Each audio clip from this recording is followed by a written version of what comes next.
Sobat Interest KPPN Palangkaraya, bertemu kembali dalam Popeye Podcast KPPN Palangkaraya bersama saya Vinesia Timisela selaku host pada episode kali ini. Ditemani dengan narasumber kita CSO KPPN Palangkaraya, Kak Ima. Halo Kak Ima. Hai Kak, Iya, gimana kabarnya Kak? Alhamdulillah baik nih. Oke, mudah-mudahan Sobat Interest juga kabarnya tidak kalah baik dari Kak Ima ya. Nah, di episode kali ini kita akan membahas salah satu topik yang sedang panas-panasnya nih beredar, yaitu tentang penerbitan PMK 41 tahun 2026 tentang perubahan kedua atas PMK 62 tahun 2023. Langsung saja kita akan tanya-tanya dengan Kak Ima nih. Kak Ima, boleh dijelasin nggak kenapa sih terjadi perubahan PMK ini?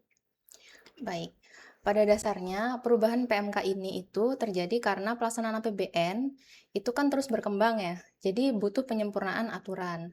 Nah, terdapat beberapa hal yang melatar belakangi adanya perubahan ini. Yang pertama, karena pembentukan RO khusus, kemudian perubahan mekanisme anggaran belanja tambahan atau yang kita kenal dengan ABT, kemudian penyesuaian belanja subsidi yang belum direalisasikan hingga penyempurnaan terkait pejabat perbendaharaan.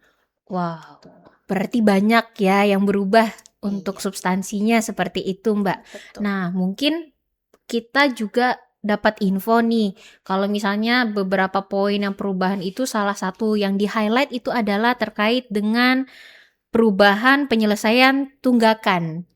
Nah, ini boleh dijelasin sedikit nggak, Kak? Itu mekanisme perubahannya kah yang berubah atau ada detail lain yang berubah di sana? Baik, untuk penyelesaian tunggakan sebenarnya yang paling menonjol adalah perubahan batas nilai atau threshold dokumen pendukungnya. Jadi, yang pertama untuk dokumen pendukung yang diperlukan surat pernyataan KPA, itu yang semula itu tunggakan untuk sampai dengan 200 juta, itu berubah menjadi sampai dengan 3 miliar. Kemudian dokumen pendukung yang kedua yang butuh hasil review APIP itu untuk tunggakan 200 juta sampai dengan 2 miliar itu berubah menjadi 3 miliar sampai dengan 30 miliar. Kemudian yang terakhir ada dokumen pendukung yang memerlukan hasil review BPKP itu yang semula untuk tunggakan di atas 2 miliar itu berubah menjadi di atas 30 miliar. Kemudian selain itu di aturan ini, di PMK ini itu diatur juga untuk penyelesaian SPM belanja subsidi yang sebelumnya pernah disampaikan ke KPPN namun belum sempat direalisasikan, itu dapat diproses diajukan ke KPPN seperti itu. Wow, berarti ada cukup banyak perubahan ya, Kak. Salah satunya itu yang paling disoroti adalah perubahan nilai tadi. Iya, betul. Ini tentunya harapannya dapat mendukung ya, Kak, ya, proses administrasi yang lebih mudah di Iya, satker-satker sehingga mendukung percepatan iya, tentunya betul dan sekali. kemudahan bagi Sobat Interest KPPN Palangkaraya. Nah, ini mungkin masih berkaitan, Kak. Salah satunya adalah terkait dengan perubahan yang disoroti juga nih. Kata-katanya ada perubahan terkait dengan pelaksanaan tugas KPA. Ini siapa di sini barangkali ada KPA-nya yang menonton ya, Kak. Bisa langsung nih tahu. Nah, barangkali kalau misalnya Sobat Interest nih yang menyimak bisa disampaikan juga informasinya lebih lanjut terkait perubahan tugas KPA ini. Nah, boleh disampaikan Kak Ima, kira-kira perubahan apa saja yang terjadi di PMK yang baru ini? Baik, untuk khususnya sekarang adalah ke PLT ya, pelaksana tugas KPA. Jadi sebelumnya itu PLT atau pelaksana tugas KPA apabila berhalangan KPA-nya, itu pimpinan lembaga atau menterinya itu harus menetapkan pejabat definitif sebagai PLT, Oke. seperti itu. Nah, untuk menunjuk pejabat tersebut menjadi PLT, itu terdapat syarat-syarat tertentu, seperti misalnya pejabat yang satu tingkat atau dua tingkat di bawah kepala satker dengan Hmm. memenuhi kriteria lain seperti itu. Jadi kan prosesnya jauh lebih panjang ya karena harus menunggu dan memenuhi kriteria-kriteria yang dimaksud. Nah, sekarang itu prosesnya lebih sederhana. Jadi pejabat yang ditunjuk sebagai kepala satker itu otomatis menjadi KPA seperti itu. Oke, berarti ada kemudahan ya Iya. Kak dari struktur untuk pemberian pelimpahan tadi gitu. Kalau misalnya dulu mungkin sedikit lebih memakan waktu karena harus menunggu administratif seperti itu persetujuan. Sekarang itu dipermudah, disederhanakan Iya, begitu ya. betul. Wow, ini info yang sangat baik seperti itu ya untuk kita semua. Semoga ini juga menjadi poin penting yang dapat kita soroti, utamanya mengingat ada setengah tahun lagi yang masih akan berjalan ke depannya ya Kak Ima. Nah ini masih hot-hotnya terkait dengan KPA juga nih. Ini kebetulan ada salah satu yang menanyakan juga nih Kak Ima. Katanya ada pengaturan tambahan ya untuk pelaksanaan tugas KPA di akhir jabatannya seperti itu. Iya. Iya, betul. Jadi untuk sebelumnya, di aturan sebelumnya, penetapan KPA itu masa berwenangnya itu berakhir setelah tahun anggaran berakhir atau misalnya ada SK KPA terbaru seperti itu ya, atau SK KPA penggantinya. Nah, sekarang di PMK 41 itu diatur bahwa kewajiban administrasi keuangan oleh KPA lama itu masih tetap berlaku selama dia menjabat sebagai KPA tersebut gitu. Jadi walaupun dia sudah berhenti menjabat sebagai KPA, kewajiban administrasi keuangannya itu masih tetap. Wow, berarti tetap melekat ya Iya, seperti itu sampai dengan akhir jabatannya. bukan sampai dengan akhir jabatannya, tapi misalnya ada KPA yang menjabat sampai dengan tahun 2025. Betul. Kemudian di tahun 2026 itu ada KPA baru gitu ya yang menggantikannya. Nah, kewajiban administrasi keuangan sampai dengan tahun 2025 itu wajib melekat di KPA yang tahun 2025 seperti itu. Jadi tidak dipindah tangankan gitu istilahnya ke KPA yang baru. Jadi kewajiban administrasinya masih ditanggung jawab oleh KPA yang lama. Wow, ini merupakan berita bagus nih Kak Ima karena seringkali juga dalam penyusunan laporan keuangan ada yang mempertanyakan, Satker-satker, ini kami terjadi pergantian KPA, apakah penandatangannya tetap KPA yang lama atau yang baru? Karena secara posisinya memang sudah terjadi pergantian KPA, tapi kan pelaksanaan anggarannya sudah dilaksanakan terlebih dahulu oleh KPA sebelumnya. Nah, ini adalah berita yang sangat baik bagi kita semua Sobat Interest. Semoga ini tentunya akan sudah mulai diterapkan di pelaksanaan anggaran dan pelaporan mendatang ya Kak Ima ya? Iya, betul. Oke, ini adalah berita yang baik. Kalau tadi sudah membahas tentang KPA, kuasa pengguna anggaran, kira-kira untuk PPK nih Kak, pejabat pembuat komitmen, itu apa ada perubahan juga yang terjadi di sana, Kak? Oke, untuk PPK ini juga mengalami perubahan yang cukup drastis ya.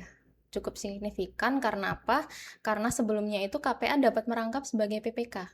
Oke. Ya, jadi untuk di aturan yang terbaru ini, PMK 41 tahun 2026, perubahan kedua atas PMK 62 tahun 2023, itu dijelaskan bahwa KPA ini tidak dapat merangkap lagi sebagai PPK. Seperti itu. Wow, berarti sudah ditegaskan bahwa tidak boleh sama sekali ya. Tidak boleh sama sekali. Oke, ini adalah perubahan yang barangkali berbeda ya Kak dari tahun-tahun sebelumnya karena baru di tahun ini ditegaskan seperti itu.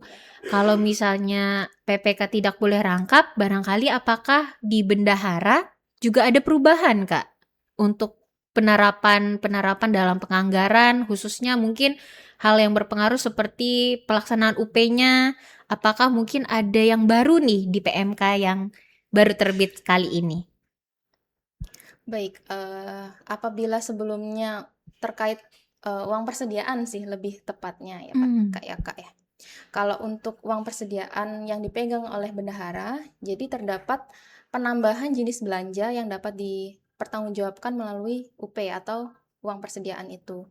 Yang awalnya itu hanya belanja barang, belanja modal, dan belanja lain-lain, sekarang ditambahkan adanya belanja bansos. Oh. Seperti itu. Kemudian yang kedua, itu adanya perubahan terkait nominal UP yang dapat diterima oleh penerima UP-nya. Jadi yang semula itu maksimal 200 juta, itu sekarang diubah menjadi 50 juta per penerima. Seperti itu. Oke. Berarti ada penurunan, Kak? Iya, betul. Adanya Oke. perubahan. Ini berarti harus hati-hati nih ya Kak, karena barangkali ini ada berpengaruh begitu Kak, sedikit banyak. Iya, cukup berpengaruh karena sebelumnya kan memang satu penerima itu diperbolehkan untuk mendapatkan nilai sebesar 200 juta. Nah, sekarang diubah menjadi 50 juta lagi.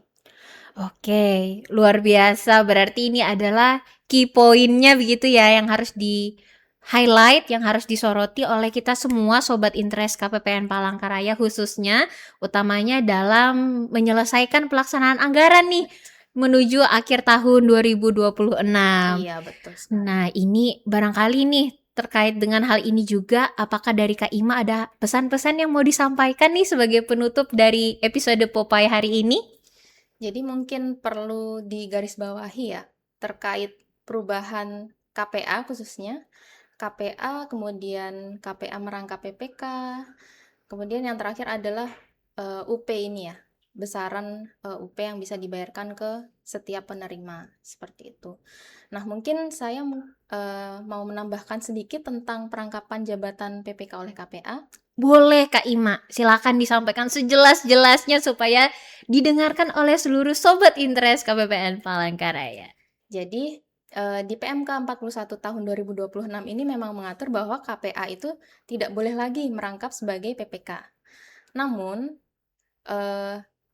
hal ini masih bisa diperbolehkan untuk sekarang ini karena peraturan yang membolehkan KPA merangkap PPK, yakni PP nomor 45 tahun 2013, itu belum ada perubahannya.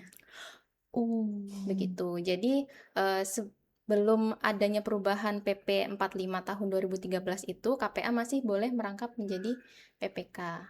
Seperti itu. Namun, setelah diterbitkannya PMK 41 tahun 2026 ini, Satuan Kerja itu harus melampirkan surat pernyataan KPA. Mengapa alasan dilakukan perangkapan KPA oleh PPK oleh KPA. Seperti itu. Berarti masih bisa merangkap dalam tanda kutip dengan syarat ada melampirkan surat pernyataan alasan tadi ya, surat gitu. pernyataan tersebut. Oke, ini info yang sangat baik. Jadi untuk rekan-rekan tadi yang barangkali terkejut di beberapa menit pertama tidak boleh merangkap, terus tindak lanjutnya harus seperti apa, tadi baru saja dijelaskan oleh Kak Ima. Dan barangkali kalau misalnya ada pertanyaan lebih lanjut, boleh dong berkunjung ke KPPN Palangkaraya ya Kak Ima. Dipersilahkan. Dipersilahkan, atau mungkin ada kanal online-nya Kak Ima? Ada kanal online-nya. Oke. Jadi Satuan Kerja bisa membuat tiket atau mengajukan tiket HICSO melalui aplikasi My Interest. Oke, berarti bisa online, bisa offline. Silakan berkunjung ke KPPN Palangkaraya dan dapat kami sampaikan bahwa seluruh layanan KPPN Palangkaraya tidak dipungut biaya apapun atau gratis atau 0 rupiah. Mungkin itu saja di pembahasan Popeye KPPN Palangkaraya hari ini. Bagaimana Sobat Interest? Apakah ini menambah informasi bagi Sobat Interest semua? Jika iya, pastikan Sobat Interest tidak melewatkan episode Popeye selanjutnya ya. Saya Vinesia pamit undur diri. Saya Ima juga pamit undur diri. Wassalamualaikum warahmatullahi wabarakatuh. Sampai jumpa. Sampai jumpa.